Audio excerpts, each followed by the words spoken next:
En clase yo les estaba mencionando que hay al menos 3 funciones que debemos implementar siempre que estamos implementando una clase que tenga data members punteros. Nos dio tiempo en clase a explicar sobre el destructor y por qué es necesario. Dijimos que la función destructor siempre se llama con el nombre de la clase, pero precedida por una tilde. También hablamos sobre el assignment operator, que es este operador que se utiliza para asignar, en este caso, en este ejemplo, L2 a L1, y estudiamos cómo sobrecargar el operator de asignación. Y el que nos quedaba por explicar es el llamado copy constructor. Pues bajo qué situaciones es que se utiliza ese copy constructor. Pues imagínense que yo tengo una lista llamada C y en esa lista le añado varios elementos, etcétera, etcétera. Pues C++ permite que yo pueda crear otra lista y pasarle esa lista vieja de parámetro a mi lista nueva. Digamos que D es la nueva y C es la vieja. Pues de la manera que uno espera que funcione eso es que después de esta instrucción la D sea una copia de lo que tenía C, ¿verdad? Casi lo mismo que sucede cuando ponemos una instrucción como D es igual a C. Lo único que se está realizando directamente en el constructor del objeto D en este caso. Pues ¿cómo implementamos eso? Resulta que para implementar esto es más fácil que el assignment operator. Como esto es un constructor, pues en la declaración de la clase, en la declaración, tendríamos que poner un prototipo como este. ArrayList, que es el nombre de nuestra clase y por lo tanto es un constructor que recibe como parámetro otro objeto de tipo ArrayList. Este sería el prototipo que habría que poner en el punto H dentro de la declaración de la clase.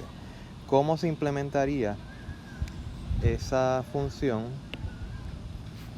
Pues se podría implementar obviamente en el punto CPP, ¿verdad?, de la clase, y se implementaría de la siguiente manera. Vamos a escribir primero el header de la función, igualito que lo habíamos puesto en el prototipo.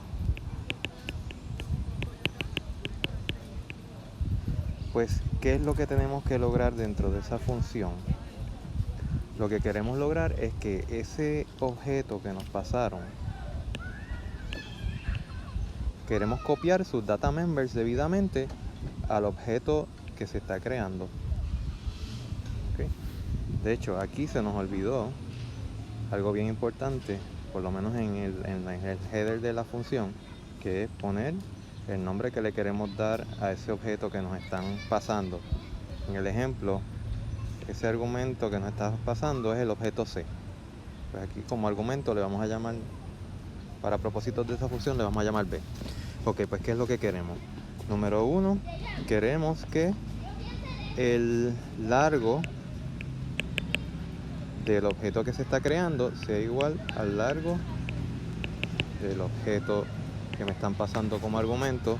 Número 2, queremos que el allocation size del objeto que se está creando sea igual al que se está recibiendo. Y por último, queremos hacer el asunto de copiar el arreglo del objeto que se está pasando como argumento a un nuevo arreglo al que vamos a apuntar en el nuevo objeto. Y eso, pues, ¿cómo lo haríamos? Vamos a hacer que el data member A del objeto que se está creando, primero vamos a reservar memoria. Perdón, aquí me equivoqué. Vamos a reservar memoria para ese arreglo del nuevo objeto. esa cantidad de memoria queremos que sea igual de grande que la que tenía el objeto que estamos recibiendo como argumento. Y segundo, ya creada esa memoria, pues entonces podemos hacer un loop que vaya desde 0 hasta el length, menor que length, copiando lo que hay, copiando al arreglo del nuevo objeto de el arreglo del objeto que se pasó como parámetro. Eso es todo. Esto es lo que garantiza, estas instrucciones garantizan que nuestro nuevo objeto va a ser una copia del objeto que se pasó como argumento. En esta ocasión, al implementar el copy constructor, no tenemos que usar la instrucción esta de verificar si el objeto que se nos está pasando es igual. Anyway, pues les decía que de hecho tengo un error aquí.